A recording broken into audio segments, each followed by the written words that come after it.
सुशांत सिंह राजपूत का परिवार अब आ गया है आमने सामने। जी हाँ, सुशांत सिंह राजपूत को न्याय दिलाने के लिए अब परिवार ने, जो इतने दिनों से मुहिम चल रही थी, सभी को लग रहा था कि क्यों शांत बैठे हैं लोग, क्यों उनके परिवार के लोग कुछ नहीं कर रहे हैं, तो आपको बता दें ऐसा कुछ नहीं था। जो अपना बेटा खो चुका हो वो इंसान कैसे शांत बैठ सकता है।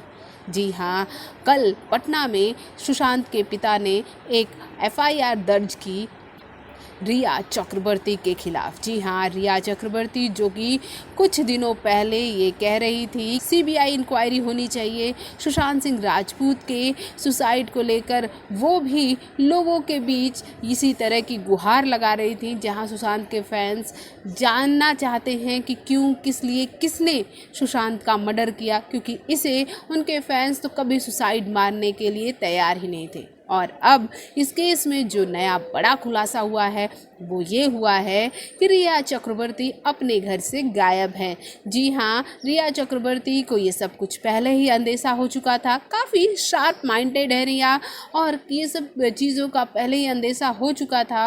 बात यहाँ तक पहुँचेगी ही, इसलिए उन्होंने अपने लॉयर का सहारा लिया और उन्होंने जो उनके खिलाफ एफआईआर दर्ज हुई थी उसके बाबत जब पुलिस ने उन्हें फ़ोन किया तो रिया ने तो पहले फ़ोन पिक नहीं किया, फिर उसके बाद पुलिस उनके घर पे पहुंची तो रिया वहां भी नहीं थी।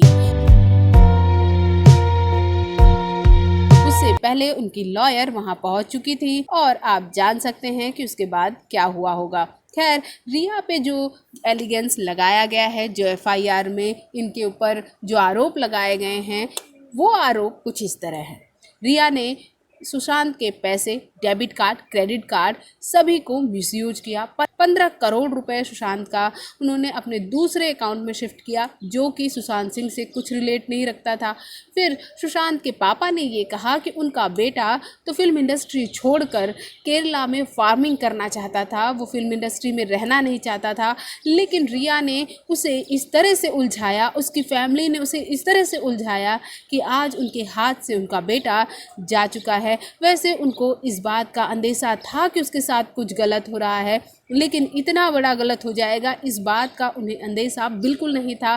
साथ ही साथ 10 आरोपों में रिया चक्रवर्ती पर यह आरोप भी लगा है कि वो सुशांत के परिवार से उनका कनेक्शन ही नहीं होने देना चाहती थी, इसलिए सुशांत का उन्होंने नया नंबर बदला और उसके बाद नंबर बदलने के बाद घर वालों से तक कांटेक्ट नहीं करने दिया। यहाँ पिता ने भी लिखा है कि 2 दिन के लिए दिल्ली और हरियाणा उनका बेटा गया था अपनी बड़ी बहनों से मिलने, तो रिया ने इतना ज़्यादा प्रेशराइज किया कि 2 दिन में ही वो रिटर्न मुंबई आ गया। और उन्होंने इस आरोप में ये भी कहा कि इस बात का जिक्र वो मुझसे एक बार कर चुका था कि रिया की फैमिली और रिया दोनों उसके हर एक मामले में इंटरप्ट करते हैं। आईपीसी धारा 306 के तहत, जहां पर आपको सुसाइड के लिए उकसाना, और आईपीसी की धारा 420 चीटिंग की मामले में, और सुशांत के परिवार ने चोरी तक का इल्ज़ाम रिया चक्रवर्ती पर लगाया है। साथ ही साथ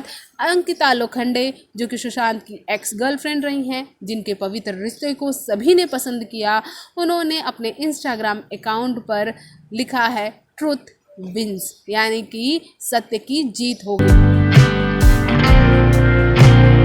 अब इस केस ने जो नया मोड़ लिया है उसमें कई एंगल बाहर आएंगे। जी हाँ, लगता है क्या आपको कि ये सारा कुछ साजिश रिया चक्रवर्ती की ही थी, या वो सिर्फ एक प्यादा थी और उन्हें एक प्यादे की तरह यूज़ किया गया, उसके पीछे कोई और हो सकता है?